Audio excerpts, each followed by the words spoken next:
ನನ್ನ ಕೈಯಾಗ ಇರ್ತದ ಕಂಟಿನ್ಯೂ. ಓಯ್ ಕೊಹ್ಲಿ ಮಾಸ್ತರ, ನಿನಕಿಂತ ಡೇಂಜರ್ ಬ್ಯಾಟ್ಸ್ಮನ್ ನಾ ಅದೀನಿಲ್ಲಿ. 5 ನಂಬರ್ 6 ನಂಬರ್ ಬ್ಯಾಟಿಂಗ್ ಬರ್ತೀನಿ ನಾನು. ಟಾಪ್ 5 ಒಳಗದೀನಪ್ಪ. ನೀವೇನು ಕಂಟಿನ್ಯೂ ಬ್ಯಾಟಿಂಗ್ ಆಡ್ತೀರಿ, ನಮಗ ಒಂದೊಂದು ಸಲ ಬ್ಯಾಟಿಂಗ್ ಸಿಗಂಗಿಲ್ಲ. ಅಂದ್ರೂ ನಾವು ಟಾಪ್ 5 ಒಳಗದೇವು. ನಾವ ಗ್ರೇಟ್ ಅಲ್ಲ, ಮತ್ತೆ ನಾವ ಗ್ರೇಟ್. ಹೌದಲ್ವ ಹೌದಲ್ವ ಕೊಹ್ಲಿ, ನಾವ್ ಇಬ್ರು ಆದೇವಲ್ಲ ಓಪನರ್ಗಳು, ನಾನು ನೀನು ಎಲ್ಲ ಅಡಿಸಿ ಮಕ್ಕಳು 4 ನಂಬರ್ 5 ನಂಬರ್ ಆಡೋರೇ ಅದಾರು. ಮತ್ ಬಾಳ ಬಿರ್ಸ ಇವ್ರು 4 ನಂಬರ್ 5 ನಂಬರ್ ಬಂದ್ ಆಟರ್ನ ಹೊಡೆದಾರಂದ್ರ ಓಪನರ್ಗಳು ಇನ್ನ ಎಲ್ಲಿ ಅದಾರೋ ಏನೋ ಸತ್ತಾರಪ್ಪ.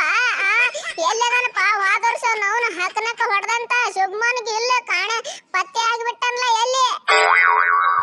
ಓ ಮಹಾಪ್ರಭು, ನೀವೇನ್ ಇಲ್ಲಿ?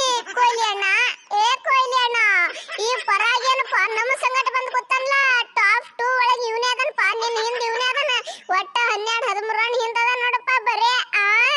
ಏನೋ ಮರಯ್ಯ, ಹೋದ ವರ್ಷ ಟ್ರೋಲ್ ಮ್ಯಾಲ್ ಟ್ರೋಲ್ ಮಾಡಕತ್ತಿದ್ರು ಇವನಿಗೆ.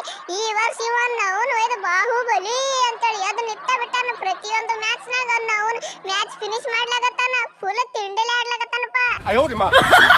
ಹೌದು ಮತ್ತ ರಿಯಾನ್ ಪಗಾರ್ ಅಂದ್ರೆ ಸುಮ್ಮ ತಿಳಿದ್ರನ? ಶಾಯದ್ ಮುಸ್ತಾಕ್ ಅಲಿ ಟ್ರೋಫಿ ಒಳಗ ಕಂಟಿನ್ಯೂ 750 ಹೊಡೆದಿನಿ, 750 ರೆಕಾರ್ಡ್ ಮಾಡಿನ ರೆಕಾರ್ಡ್. ಅವಾಗ ತಿಳ್ಕೊಬೇಕಿತ್ತು ನೀವು IPL ನಾಗ ಏನೋ ಮಾಡ್ತಾನಿವ ಅಂತೇಳಿ. ಈಗ ಅಂತದ್ರಾಗ ನಮ್ಮ ಸ್ಯಾಮ್ಸಂಗ್ ಅಣ್ಣ ಫುಲ್ ಪರ್ಮಿಷನ್ ಕೊಟ್ಟು ಬಿಟ್ಟ 4 ನಂಬರ್ ಆಡ್ತಮಾನಿ ಅಂತೇಳಿ. ಹೆಂಗ್ ಬಿಡ್ತಿರ್ಬೇಕು ಅಂತ ಚಾನ್ಸ್ ಸಿಕ್ಕಿ ಚಾನ್ಸ್ ನೋಡಾಕತ್ತೀನಿ. ಬೆಸ್ಟ್ ಫಿನಿಶರ್ ನಾನೇ ಆತೀನಿ ಈ ಸೀಸನ್ ಒಳಗೆ.